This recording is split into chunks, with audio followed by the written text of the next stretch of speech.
Discourage అవ్వద్దమ్మా. Failure is the stepping stone to success. నువ్వు fail అయితే గానీ విజయం రుచి నీకు అర్థం కాదు అని తెలియపరుస్తున్నాడు. అబ్రహాము లింకన్ 30 సార్లు ప్రయత్నించాడు ప్రెసిడెంట్ కావటానికి. 30 సార్లు ప్రయత్నించాడు, విఫలమయ్యాడు. 30 సంవత్సరాల తర్వాత అమెరికా ప్రెసిడెంట్ అయ్యాడు. డిస్కరేజ్ కాలేదు. ఎన్నో శోధనలు, ఎన్నో విమర్శలు, చేతకాని వాడిగా చెప్పారు, ఎందుకు పనికిరావని చెప్పారు. బహుశా నిన్ను కూడా అదే కోవలో వారు చూస్తున్నారేమో.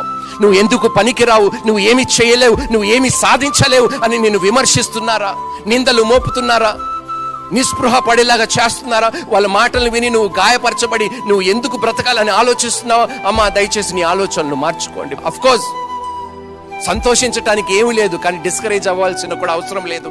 ఎందుకంటే మరొక అవకాశము నీకు ఉన్నది కాబట్టి. దయచేసి డిస్కరేజ్ కాకు, ధైర్యం తెచ్చుకో.